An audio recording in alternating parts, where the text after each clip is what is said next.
¿Qué tal? ¿Cómo está? Bienvenidos a una emisión más de Con los Refugiados, el programa que tenemos en ACNUR, en Alianza con Justicia TV. Yo soy Silvia Garduño y me da mucho gusto saludarles. El día de hoy vamos a hablar de un tema que usted seguramente ha visto en algún medio de comunicación, en algún periódico, algunas declaraciones incluso, sobre el alza de solicitudes de asilo en México. Seguramente en estos últimos días usted habrá escuchado de que hay más personas llegando a México, ¿no? Que hay un aumento en los flujos migratorios en general. Esta es una situación que se ha reportado por varios medios de comunicación y pues sí, decirles que pues desde ACNUR lo hemos notado, incluso sacamos un comunicado recientemente, ¿no? Dando cuenta de esta situación y justamente en el programa de hoy vamos a hablar un poco de qué es lo que está sucediendo y pues desde diferentes instituciones lo que estamos también haciendo para hacer frente a esta realidad. Para ello, pues me da muchísimo gusto hoy presentarle al panel que nos acompaña, empezando por Luciana Gandini. Ella es investigadora del Instituto de Investigaciones Jurídicas de la UNAM. Bienvenida, Luciana, muchísimas gracias por acompañarnos el día de hoy. De parte de ACNUR nos acompaña Joana Roldán, ella es parte de la unidad de protección del ACNUR aquí en Ciudad de México. Joy, muchísimas gracias por acompañarnos en esta transmisión. También con nosotros está Ale Macías, ella es directora de Asylum Access en México, una organización con la que trabajamos pues muy cercanamente. Ale, bienvenida. Y finalmente, el único hombre en este panel, que me da muchísimo gusto saludar como siempre, a Andrés Ramírez, es nuestro titular de la Comisión Mexicana de Ayuda a Refugiados. Andrés, muchísimas gracias por estar aquí con nosotros. Bienvenidos sean todos. Pues muy bien, el alza en los flujos, las solicitudes de asilo en México, como les decía, pues han acaparado algunos titulares, atención de los medios de comunicación, como si se tratara de algo novedoso o como muy coyuntural de este 2021, pero pues realmente debemos de estar tan sorprendidos de esta situación o no, ¿no? Me gustaría iniciar contigo, Andrés, si nos pudieras dar este panorama, poner estos números en perspectiva de qué significa este incremento de las solicitudes y si nos puedes dar también esos números. Muchísimas gracias, Andrés. Bueno, muy buenos días, muchas gracias, Silvia. Mira, la verdad es que ciertamente hay una tendencia a la alza de los solicitantes de la Comisión de Refugiados en México, pero es una tendencia que data de muchos años.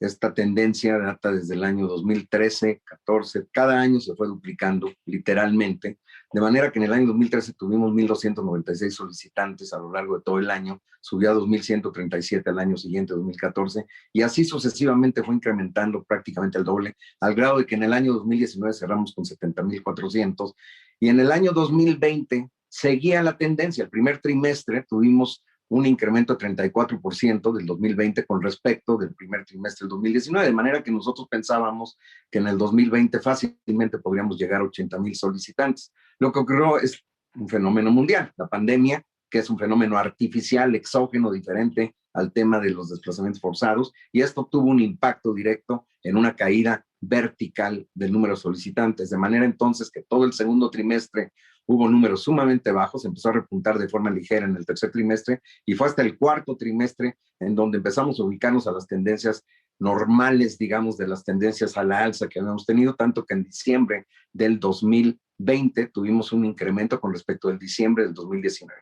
De suerte entonces que vaticinamos que en el 2021 tendríamos un incremento con respecto del récord del 2019, como decían, 70.400 en el 2019, bajó a 41.200 en el 2020 y pensábamos que se iba a retomar la tendencia al alza en el 2021 y no nos equivocamos.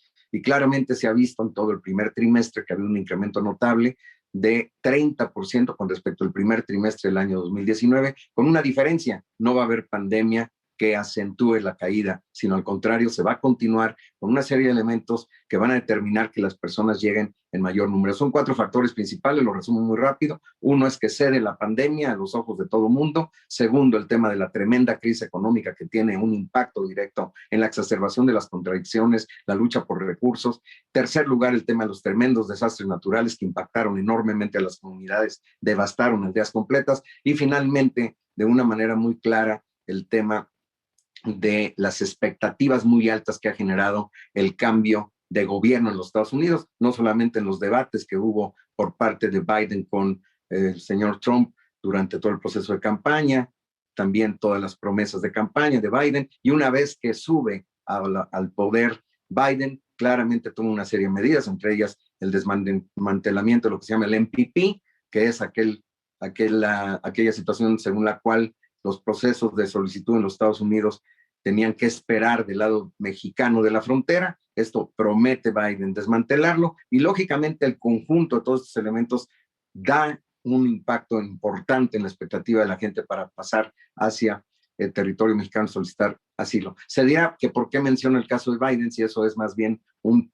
factor que puede empujar a los Estados Unidos. Bueno, simplemente porque efectivamente esa es la promesa, eso es lo que se plantea, pero en términos reales la frontera está cerrada, se desmantela el MPP, sin embargo se ha dicho claramente, ha venido la señora Jacobson, embajadora en la época de Obama, que ya dejen de venir a los Estados Unidos. Entonces yo creo que todos estos elementos configuran elementos que impactan fuertemente en las perspectivas de que las personas salgan de sus países de origen y vengan hacia México a solicitar la condición de refugiado, lo cual es de ninguna manera una sorpresa. Yo creo que la tendencia se recupera e incluso se intensifica. Pues muchísimas gracias, Andrés, por este panorama, ¿no? Donde pues hay una recuperación, ¿no? De esta tendencia que veíamos pues desde hace algunos años, y gracias también por estos factores que ayudan a explicar un poco la realidad en la que estamos en la actualidad.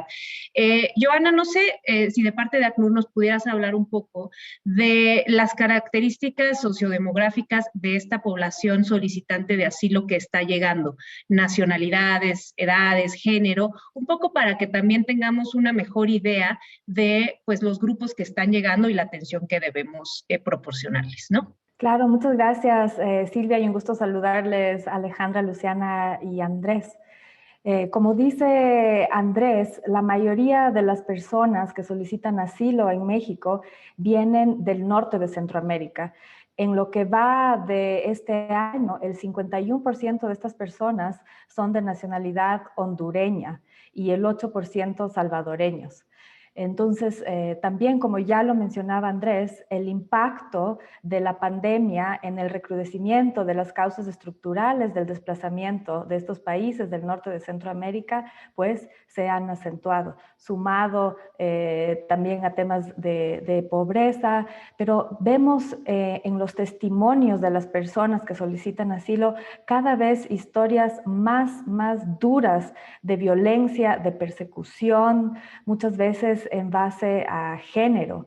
Vemos también el 23% de esta población son niños, niñas y adolescentes. Se nota un aumento significativo, entonces, en el cruce de fronteras de niños y niñas no acompañados o solos que vienen a buscar asilo en México. Entonces, México, desde el 2014, ya no es solamente un país de tránsito, sino un país de destino para estas personas que ven en México la oportunidad de salvar sus vidas y de rehacer su proyecto de vida. Y eso tiene que ver también con los esfuerzos que ha hecho México para fortalecer su sistema de asilo y para brindar oportunidades de integración. Otra parte importante de esta población es la comunidad de haitianos y cubanos. El año pasado, por ejemplo, las dos nacionalidades representaron un 14% cada una de las solicitudes, y este año también tienen el 11%. Entonces, allí también estamos analizando, junto con la Comar y con otros países de la región, esas causas del desplazamiento de esta población haitiana y cubana.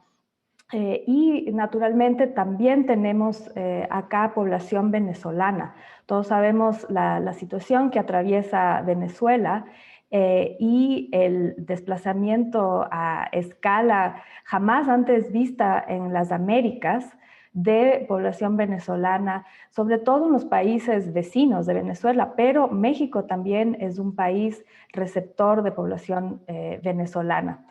En cuanto a género, pues tenemos en México el 48% de hombres adultos y en otro porcentaje menor también mujeres. Pero junto con UNICEF el año anterior, el ACNUR a nivel regional realizó un estudio del desplazamiento nuevamente desde los países del norte de Centroamérica y se determinó que en años anteriores, si bien se desplazaban en mayor número hombres solos, pues desde el año pasado y este año muy fuertemente vemos familias enteras que se desplazan. Entonces, pues les animo a revisar también este estudio, se llama Familias que huyen y fue lanzado a principios de este año entre UNICEF y el ACNUR. Muchísimas gracias, Joana, por tus respuestas. Y simplemente el hecho pues de decir, están llegando familias, muchos son niños y niñas, ¿no? También tenemos mujeres de nacionalidades diversas, pues claro que pues nos coloca ante una realidad que hay que atender pues de cierta manera. Y desde la sociedad civil, a mí me interesaba mucho preguntarle a Alejandra, pues que nos comente eso, justo qué ha implicado para las organizaciones de la sociedad en México que tienen que ver con el tema migratorio, adecuarse a esta realidad de México como país de destino, ¿no?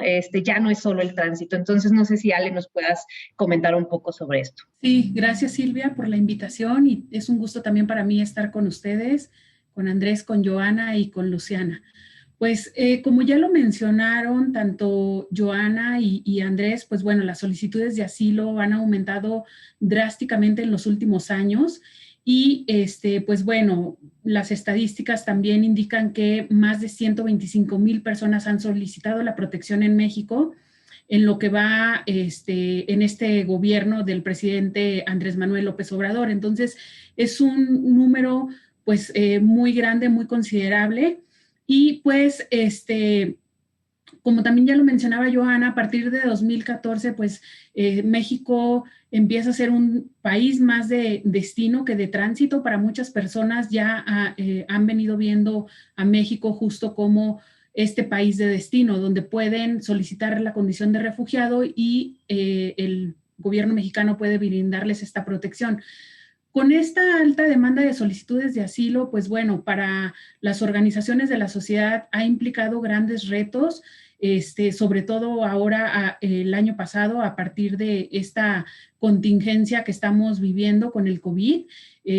Podría decir primeramente que a diferencia de los Estados Unidos, pues bueno, México, la Comar, continuó aceptando las solicitudes de asilo durante la pandemia.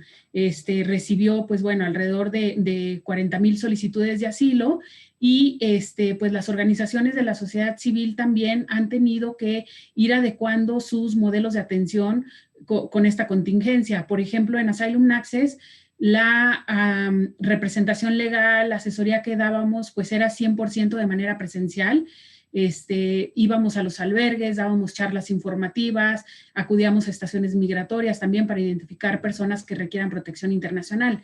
Y con la pandemia tuvimos que suspender esto, tuvimos que suspender las visitas tanto a estaciones migratorias como a los albergues también o casas de migrante. Y pues los albergues de la sociedad civil también se han visto rebasados con este incremento de personas que han llegado. Tienen también que dar una respuesta inmediata para atender a las personas. Ha implicado también, pues, como lo mencionaba, adecuar los modelos de atención. Por ejemplo, en Asylum Access tenemos también un programa de integración. Y lo que hacíamos principalmente antes de la pandemia es vincular a las personas al mercado laboral.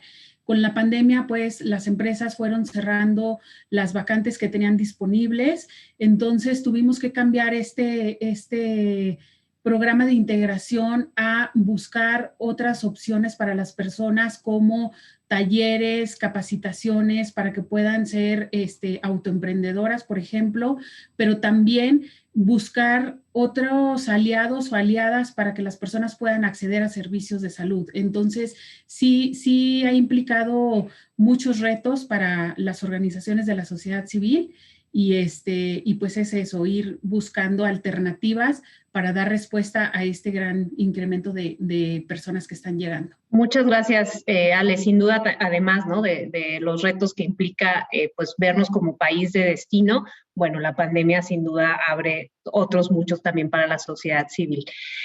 A mí me interesaba también con Luciana, pues desde el punto de vista académico, ¿no? Las personas centroamericanas en realidad salen de sus países por una diversidad de motivos. Andrés los explicaba en su intervención, y entre ellos están la violencia y la persecución cuando se trata de solicitantes de asilo. ¿Cómo abordar esta multicausalidad y justamente dar a las personas refugiadas la atención que necesitan? Es decir, que se visibilice, ¿no?, también que entre pues estos flujos mixtos, ¿no?, que llegan al país, hay personas que requieren protección internacional. Entonces, Luciana, si nos puedes comentar un poco al respecto. Gracias, Silvia. Un gusto estar contigo, con Andrés, Joana y Alejandra. Efectivamente, es muy frecuente que hablemos de la multicausalidad, pero realmente es complejo abordar esa multicausalidad, tanto desde investigaciones como de la propia política pública.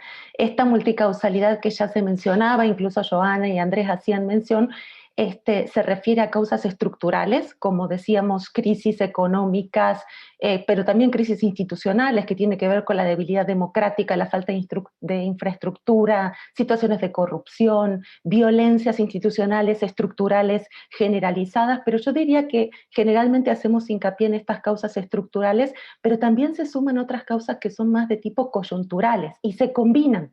Entonces no es tan fácil determinar cuál es la causante de esa movilidad. Por eso cuando hablamos de flujos mixtos, nos referimos a contingentes donde hay distintos tipos de causales que movilizan a la población, pero también a distintas causas que se encuentran en un mismo individuo.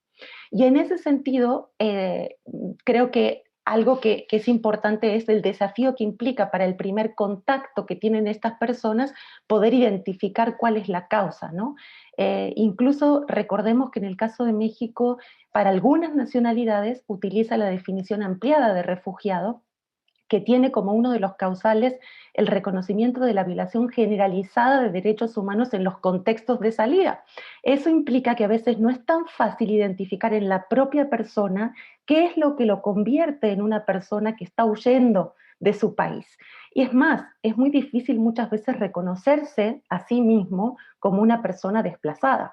De ahí el gran desafío que tenemos todos y los países de poder determinar cuál es la causa. A veces incluso a personas les preguntamos en la frontera, ¿usted por qué está viniendo para aquí? La persona puede decir algo inmediato, como por ejemplo, quiero reunirme con mi marido, pero en realidad si uno sigue preguntando por detrás, el marido huyó porque lo amenazaron de muerte, tuvieron un asesinato en la familia. Entonces, de ahí la complejidad de poder identificar estas causas. En ese sentido, creo que algo que debemos fortalecer aún más es el sistema de protección en México, sobre todo el inicio de este sistema, ¿no? Es decir, garantizar el acceso al territorio y el debido proceso, y para eso es importantísimo fortalecer ese primer contacto institucional que tienen las personas, ¿no? ¿Quién es el que recibe una persona que tiene esta complejidad que está haciendo que se movilice de un país, de su propio país a otro? ¿Quién lo recibe? En ocasiones lo recibe un agente del Instituto Nacional de Migración, en ocasiones lo recibe la Guardia Nacional, en ocasiones otro tipo de agentes de gobierno, y aquí lo importante es fortalecer las capacidades de todas estas personas para que identifiquen o tengan la posibilidad de ver más allá de que puede ser una persona sujeta de necesidad de protección internacional. En ese sentido, creo que algo que debemos trabajar es en modificar el imaginario que tenemos en México solo como un país de emisión o de salida. Y México combina esa situación con cada vez más, como ya se dijo, un país de llegada y de arribo y de destino de muchas personas.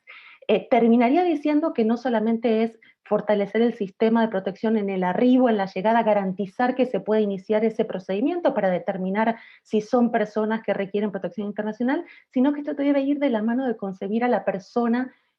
Las personas refugiadas son personas, ¿no? Es decir, son personas que tienen familias, personas que tienen necesidad de trabajar, hijas e hijos que tienen que ir a la escuela, necesidades de salud, y en ese sentido es absolutamente insuficiente solamente garantizar el acceso si no diseñamos e implementamos de manera paralela una política de integración de estas personas, algo que podemos avanzar quizás más adelante. Muchísimas gracias, Luciana, y sin duda, fortalecimiento del sistema de asilo y la cuestión de la integración las abordaremos más adelante en los siguientes bloques. Vamos a ir a un corte, no se vaya, continuamos en Con los Refugiados. ¿Qué tal? Estamos de regreso en Con los Refugiados. Muchísimas gracias por continuar con nosotros. El día de hoy estamos hablando del alza de solicitudes de asilo en México en este 2021.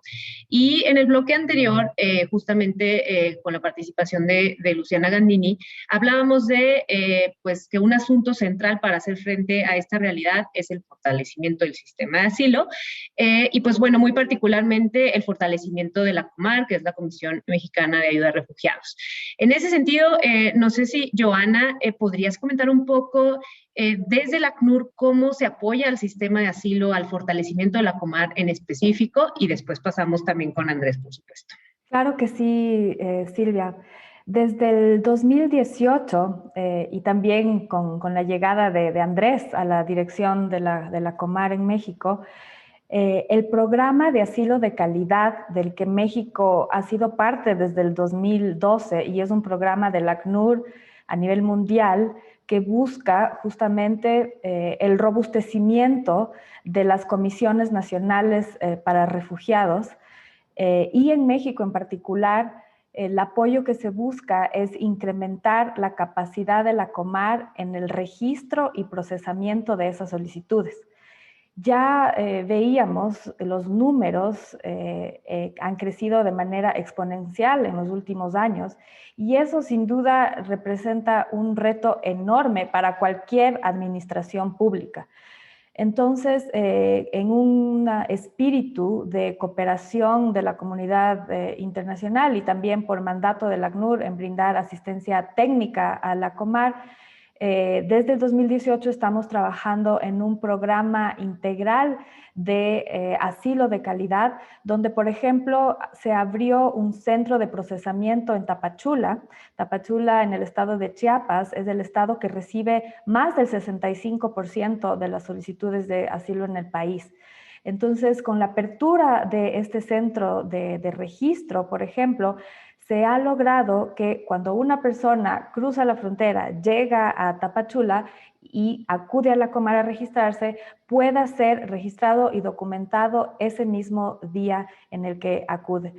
Eso por el lado de registro, junto con mejorar también los sistemas de manejo de casos individuales, bases de datos. Estamos trabajando en un proyecto también grande de digitalización de todos los expedientes que maneja la COMAR. Y por el lado del procesamiento de casos, también hemos apoyado con el desarrollo de herramientas que agilicen la determinación de la condición de refugiado. Este procedimiento es bastante técnico y entonces puede tomar varios pasos y además tiempo para llegar a determinar si una persona cumple o no con las definiciones, ya sea de la Convención de Ginebra de 1951 sobre el Estatuto de los Refugiados o la Declaración de Cartagena sobre refugiados de 1984. Pero todas estas miles de personas están ahí, frente a la COMAR, esperando una respuesta. Entonces, se puede generar ciertas herramientas para simplificar este procedimiento, agilizar, pero sin detrimento de la calidad del debido proceso que ya mencionaba Luciana y también de la integridad de todo el sistema de asilo. Eso por el lado de fortalecimiento de la COMAR. Otro punto muy importante y que es parte de la estrategia de protección de la ACNUR en México es el diseminar información y el dar asistencia legal, asistencia letrada jurídica para que las personas solicitantes también puedan acceder al sistema y aunque no es obligatorio el contar con un abogado o representante legal para seguir tu procedimiento ante la COMAR, pues siempre será mejor contar con este respaldo. Y por ejemplo ahí, y hoy que tenemos ahí a Alejandra, Asylumax es uno de nuestros socios más importantes y con presencia en varios estados de la República para implementar este procedimiento. Pero tenemos también una red de paralegales y abogados en todos los puntos fronterizos más importantes del país.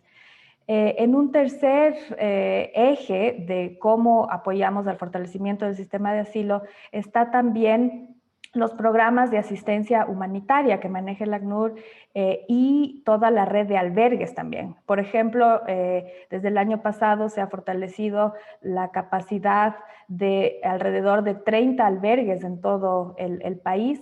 Y también tenemos programas de dotación de ayudas económicas para que las personas que están recién llegadas al país puedan ubicarse mientras esperan la respuesta en Comar. Y finalmente, tenemos también un programa muy innovador y creo que tocaremos este punto más adelante, y se trata de la integración local y la reubicación. Pues conocemos que los retos de no solo recibir este gran número de personas, pero también de recibirlas en el sur del país, donde hay menos oportunidades de integración. Esto también supone una carga adicional, no solo para las autoridades, sino también la comunidad de acogida. Y allí tenemos varios proyectos, tanto para la coexistencia pacífica, apoyar también a las comunidades de acogida, pero también reubicar a las personas refugiadas del sur hacia estados del centro y norte del país, donde tenemos unos programas de vinculación laboral y cooperación con autoridades locales y también el sector privado, para que las personas puedan integrarse y también aportar desde los talentos que traen también a la sociedad mexicana. Pues gracias, Joana. La verdad es que pues son varios aspectos y creo que podríamos ahondar en cada uno de ellos. Y seguramente si en este programa no nos da tiempo de hacerlo, lo haremos en los siguientes sin problema. Pero yo quería un poco escuchar de Andrés si nos puede platicar también la evolución de la Comar en los últimos años, de esta institución pues súper pequeñita, ¿no? Con presencia pues a lo mejor en muy poquitos lugares, cómo ha ido también creciendo la Comar y el alcance, ¿no? Que ha tenido también para pues recibir y procesar cada vez más solicitudes de asilo. Primero que nada, yo sí quisiera decir, porque yo creo que para que el público pueda entender de dónde partimos, porque para poder entender cómo se evoluciona, primero que tienes que tener una línea de base. Y ha sido muy importante que nosotros partimos de una situación muy deficiente en todos los terrenos, absolutamente en todos los terrenos. Para empezar, como bien decía Joana, el ACNUR empezó a apoyar con este sistema del Quality Assurance Initiative en el año 2018. Pero cuando hablamos del año 2018 hay que ser muy claros. Yo llegué a la administración el 1 de diciembre del 2018 y efectivamente el ACNUR ya había contratado a la persona que iba a apoyar a la Comar en el Quality Assurance Initiative. Pero no entraba a la Comar. Yo llegué a visitar a Mark Manley, representante del ACNUR, justamente en octubre del año 2018, antes de iniciar esta administración, y ahí me presentó a la compañera Aurelia, que era la persona que se había contratado justamente para hacer este trabajo, persona que yo ya había conocido muchos años atrás, y me dijo, te la presento, ella es la que va a hacer el trabajo del Quality Assurance Initiative. Y le dije yo, ¿y qué está haciendo aquí? No la dejaban entrar en la Comar. Bueno, esta es una gran diferencia, no es una cuestión secundaria, es una cuestión fundamental. El Quality Assurance Initiative, yo mismo fui representante en varios países del ACNUR y yo usé el Quality Assurance Initiative. Y lo primero que hacía era enviar inmediatamente a la persona justamente a trabajar con el gobierno, porque para eso se le contrata, para estar inmiscuido absolutamente en todos y cada uno de los aspectos que tienen que ver con la organización, la división del trabajo, el incremento de la productividad, la eficiencia y la calidad del trabajo en la determinación de la condición de refugiado. Entonces, esto es un elemento clave. Nosotros hemos tenido que hacer una transformación radical de la Comar en todos los niveles y efectivamente estamos muy agradecidos al apoyo del ACNUR en muchos sentidos, en asesoría técnica, en capacitación. Se ha firmado a nivel de la Secretaría de Gobernación con el representante del ACNUR un acuerdo marco sobre la base de la cual se desarrolla un plan de trabajo conjunto todos los años, un trabajo que nos permite estar trabajando de manera muy cercana entre los equipos técnicos de la Comar y del ACNUR, Efectivamente, se han necesitado abrir nuevas oficinas. Hemos podido abrir una oficina en Palenque, hemos podido abrir otra oficina también oficialmente en Tijuana. Tenemos otra oficina en Monterrey, que todavía no es oficial, pero que tiene una presencia y que está desarrollando un trabajo muy cercano con el ACNUR. Y después les voy a hablar en el siguiente bloque al respecto de un trabajo muy importante que se está haciendo ahí. Y también estamos ya casi por abrir una oficina en Saltillo y una oficina en Guadalajara. Pero el tema no es solamente presencia, es un tema también de calidad. Esmerarnos en la calidad de perfeccionar y mejorar en todo momento, y un tema de actitud, sensibilidad, empatía, de entender que estas personas no son números, son personas que tienen una vida muy sufrida, que han tenido que salir de sus países en condiciones sumamente complicadas, que han dejado atrás familias enteras, que han dejado atrás pertenencias y han dejado atrás algo muy preciado que es justamente su país. Y tenemos que comprender esta situación, tenemos que sensibilizar a nuestro personal respecto de cómo es que se tiene que abordar con esta situación de una manera lo más sensible posible. Trabajamos también mucho en el tema de país de origen, cosa que antes no existía, y hemos incorporado en el tema de la declaración de Cartagena también a Honduras y a El Salvador, que antes no existía. Cuando nosotros llegamos solamente estaba ubicado Venezuela en esta categoría. Así es que yo creo que las transformaciones han sido enormes, algunas de ellas ya fueron mencionadas también por Joana. Muchas gracias. Sin duda, Andrés, has dado pues un panorama pues bastante interesante, ¿no? De lo que era la Comar a tu llegada, cómo ha ido cambiando y fortaleciéndose, y esto de no son números, son personas, me parece fundamental.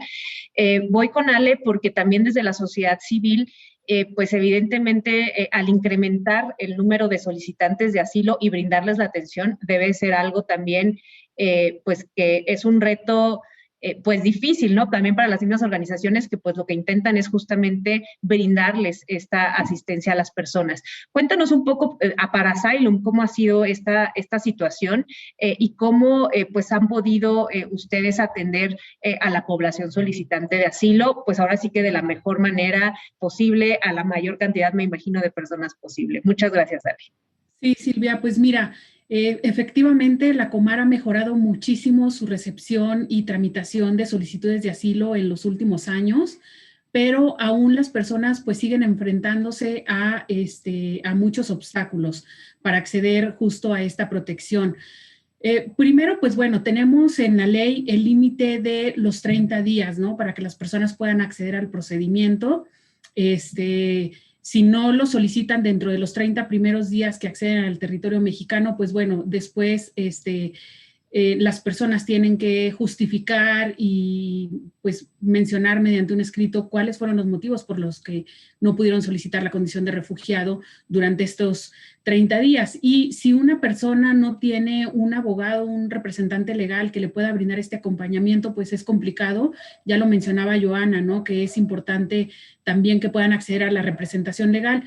Se ha demostrado también que la mayoría de las personas que cuentan con un abogado o un representante legal, pues son personas que terminan sus procedimientos. Entonces, aquí es muy importante. Por otra parte, otro de los obstáculos a los que se siguen enfrentando las personas, pues es el requisito que marca la ley de permanecer en el estado en el cual solicitan la condición de refugiado. Vemos también que la mayoría de las personas que llegan a México pues entran por la frontera sur, deben de permanecer en estos estados donde hay pocas o nada de oportunidades para que puedan acceder a sus derechos básicos. En este caso, pues, por ejemplo, si permanecen por largos periodos, es complicado, como lo mencionaba, por estas pocas o nada de oportunidades que hay. Entonces, pues también las personas ven la posibilidad de moverse a otros estados más grandes donde puedan acceder a un empleo formal, por ejemplo, o acceder a un empleo, pero también otras personas lo hacen por problemas de seguridad, que en algunas ocasiones el agente persecutor puede llegar a la frontera justo donde están esperando sus solicitudes de asilo. Otro de los obstáculos también, y que es unos retos también en México, pues es que todas las personas se les garantice el documento de estancia por razones humanitarias mientras están esperando su solicitud o la resolución emitida por la Comar, ya que con este documento pues se puede garantizar que un mayor número de personas pueda también acceder a otros derechos como lo mencionaba, el empleo, educación, servicios de salud. Entonces, creo que aquí también esto es importante. Y es muy importante, si bien lo mencionaban también ya Andrés sobre el incremento de la presencia de la Comar, creo que también hay algunos vacíos ahí. Se debe de incrementar todavía más, fortalecer, sobre todo en aeropuertos. En aeropuertos vemos que no hay presencia de Comar, es importante porque los agentes de migración no les dan acceso al procedimiento. Tenemos documentados casos de un gran número de personas que están siendo devueltas a su país de origen sin darles el acceso a este procedimiento de asilo. Y por otra parte también, pues es muy importante para fortalecer también el sistema de asilo en México, pues es el no detención de las personas solicitantes de asilo. Esto es muy importante. Actualmente hay un programa, este programa, pues bueno, se viene implementando desde 2016, 2017, pero en la actualidad este programa está siendo más restrictivo para las personas que están en detención y es un número muy bajo a partir de 2020, de octubre de 2020, un número muy bajo de personas quienes se han podido beneficiar de este programa de alternativas a la detención.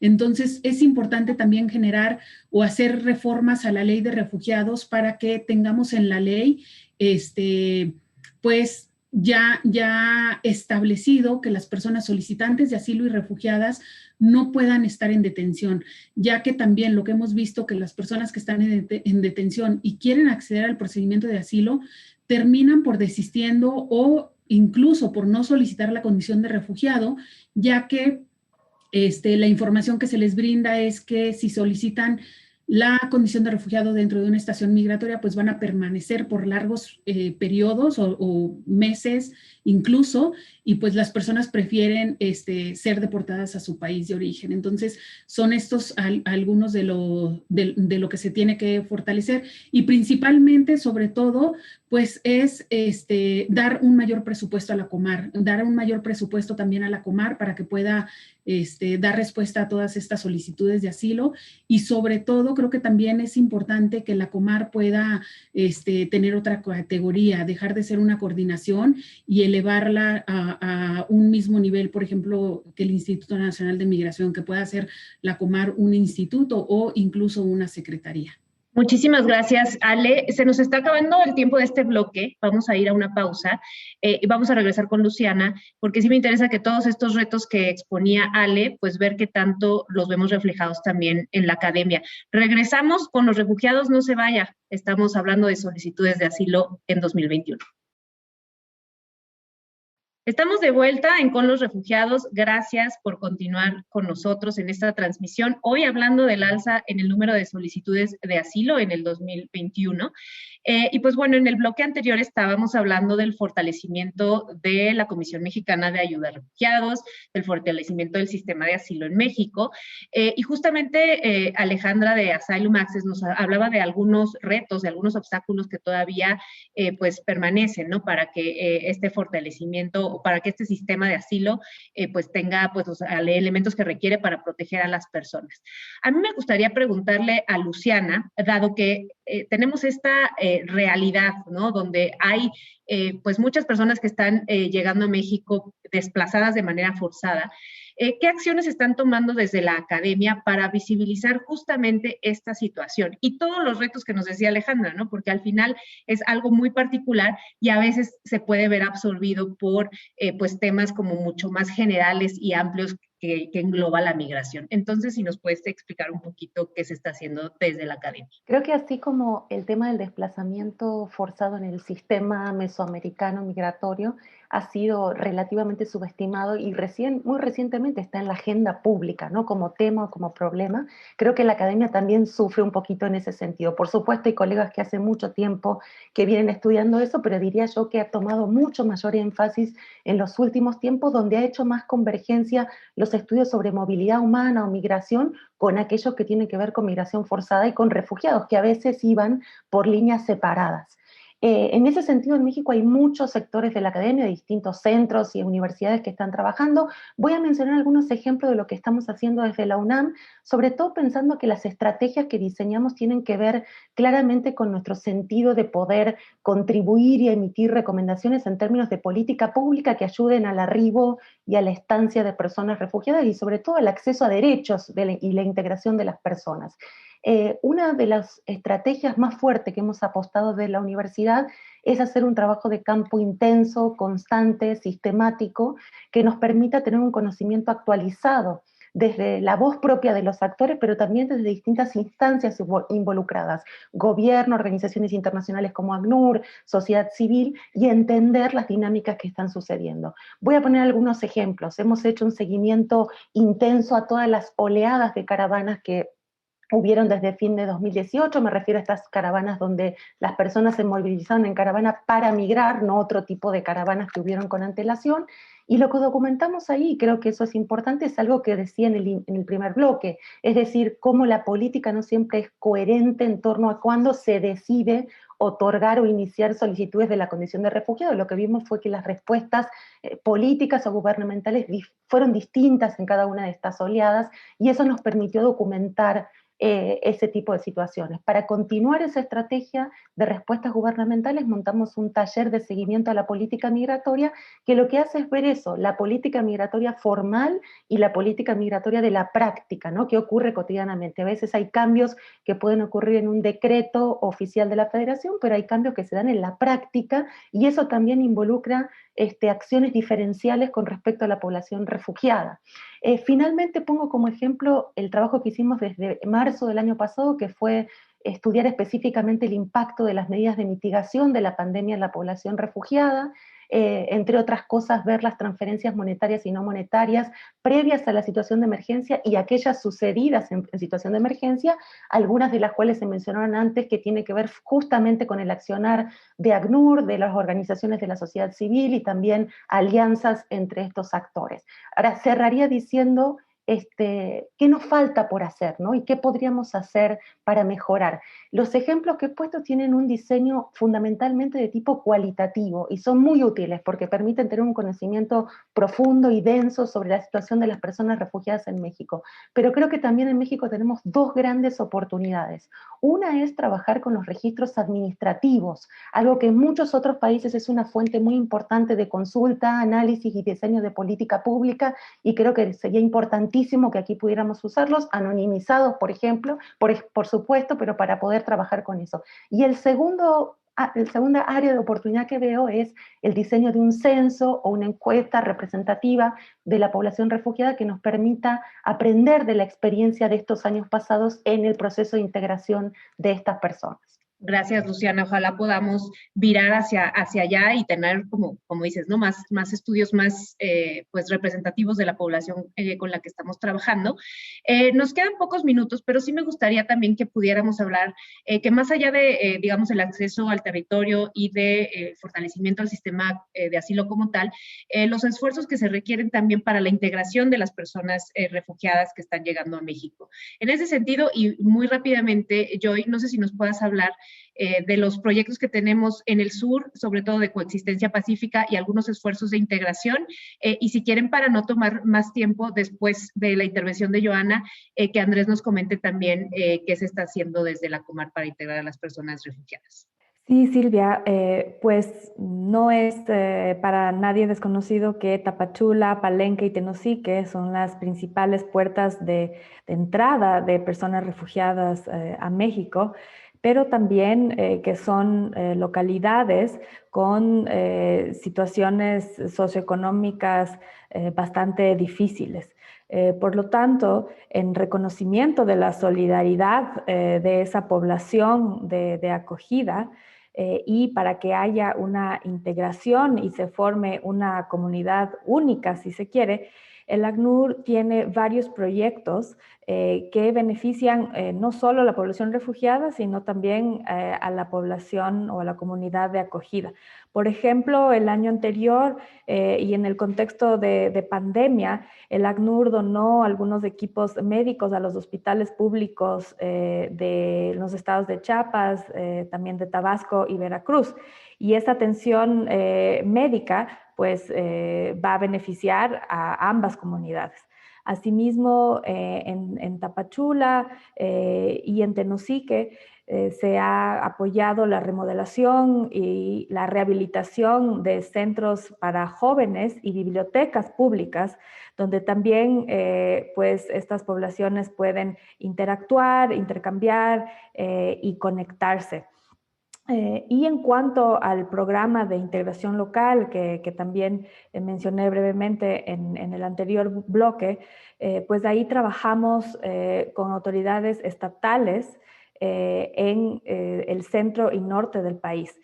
Por dar un ejemplo, Saltillo, siempre le nombramos como la ciudad estrella, digamos, de este programa, donde familias de personas refugiadas son reubicadas y logran encontrar un trabajo formal y a través también de un contrato, de un salario justo y también de la contribución de ellos a través del pago de impuestos, pueden integrarse a la sociedad mexicana. Esto solo por dar algunos ejemplos. Sí, el tema de la integración es un tema central. Yo creo que no podemos nosotros pensar que el tema se limita únicamente al proceso de determinación de la condición de refugiado, y ahí estamos muy de acuerdo con ese proyecto de reubicación que está desarrollando la ACNUR. Es clave que entendamos que México tiene un estado que es el más atrasado del país prácticamente en todos los niveles, que es Chiapas. El 71.2% este año está entrando en Chiapas, y de acuerdo a lo que establece la ley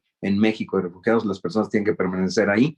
Y esto, ¿por qué? Porque al ser solicitantes no pueden abandonar su entidad federativa, y luego entonces un proyecto para reubicar a estas personas en donde hay muchísimas más oportunidades de empleo y de desarrollo y de integración es algo que hay que empujar.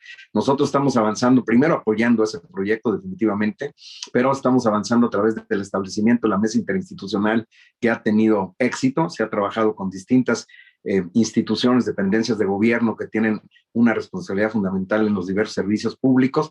Ahí mismo en esa mesa interinstitucional, que es presidida por el subsecretario Encinas y que nosotros somos Secretaría Técnica, están participando los organismos internacionales, están participando las organizaciones de la sociedad civil, y estas mismas mesas, esta misma mesa interinstitucional ha creado mesas temáticas en los principales temas fundamentales: una mesa temática de salud, otra de trabajo, de empleo, otra del tema educación y otra del tema de la identidad. Todos son elementos centrales del proceso de integración, que es un fenómeno multidimensional que se tiene que apoyar. Y estas mesas temáticas están dirigidas y coordinadas justamente por las dependencias del ramo. Y es importantísimo también que esto se vaya replicando a nivel nacional. Hoy celebramos, justamente el día de hoy, se está instalando en Monterrey la primera mesa interinstitucional, que es la réplica de la mesa interinstitucional que tenemos a nivel federal, y estamos tratando de que estas mesas interinstitucionales sean replicadas siguiendo el modelo de Monterrey en varios otros estados. Ya estamos con planes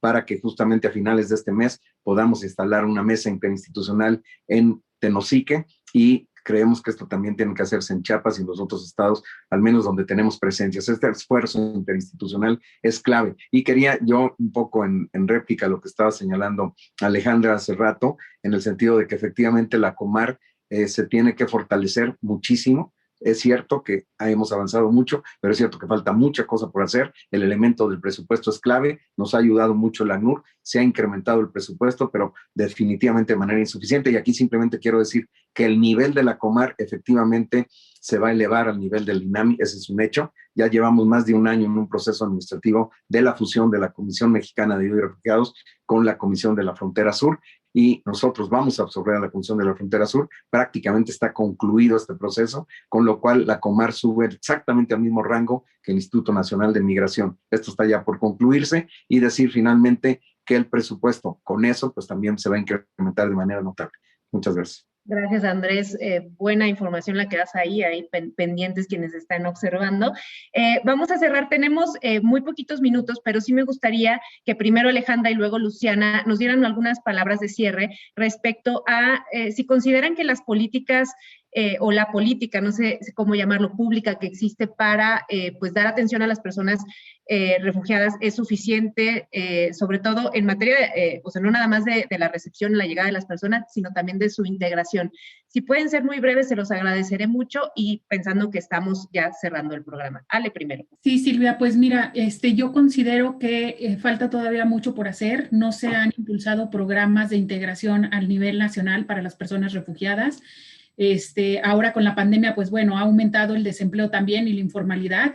Es muy importante también que se puedan crear fondos de apoyo productivos para las personas refugiadas, pero seguir sobre todo fomentando el acceso al empleo, ¿no? Con los empleadores que siguen desconociendo también los documentos que deben que tienen las personas refugiadas. Entonces, disminuir estos requisitos que las personas refugiadas no pueden cumplir, y sobre todo también creo que es importante hacer una reforma a la Ley Federal del Trabajo, ya que la Ley Federal del Trabajo pues también es un poco restrictiva, ya limita al patrón el número de empleadores extranjeros que puede contratar. Entonces creo que haciendo una reforma también a esta Ley Federal del Trabajo pues puede incrementar el número de personas que pueden ser contratadas por las empresas. Muchas gracias, Ale. Luciana. Sí, me sumo a decir que creo que en realidad lo que hay que pensar es que México tiene que diseñar una política de acogida e integración de personas migrantes en general, en donde las personas refugiadas son un grupo específico, y creo que ahí tenemos una deuda pendiente.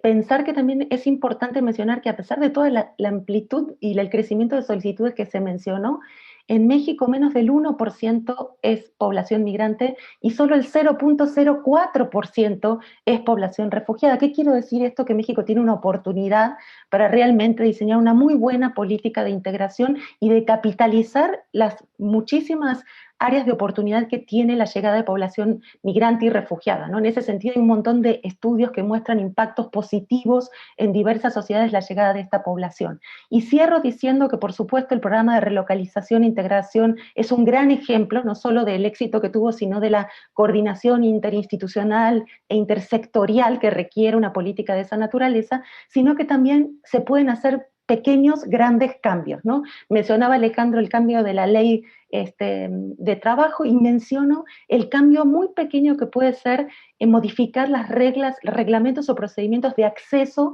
a programas y servicios, ¿no? En muchos casos esas reglas de operación dicen presentar INE o presentar alguna identificación nacional, y las personas refugiadas o migrantes no disponen de eso, y eso limita el acceso a derechos. Tenemos que superar que un requisito administrativo limite el acceso a derechos de la población migrante y refugiada, y creo que son pequeños, grandes cambios que van a hacer una contribución sustantiva, una gran política de integración de esta población. Gracias, Luciana. Creo que abren también el panorama para que hablemos de muchas más cosas en este programa de Con los Refugiados. Justamente, y si usted no lo vio, tenemos un programa que hicimos sobre la integración que está ocurriendo en Saltillo, entonces para que lo busque ahí en el YouTube de Justicia TV. A mí me da muchísimo gusto haber estado el día de hoy con ustedes. Muchísimas gracias, Joana, Alejandra, Andrés y Luciana, por habernos acompañado en esta edición. Gracias a usted por acompañarnos en Con los Refugiados. Aquí seguimos cada semana. Muchísimas gracias. Con los Refugiados.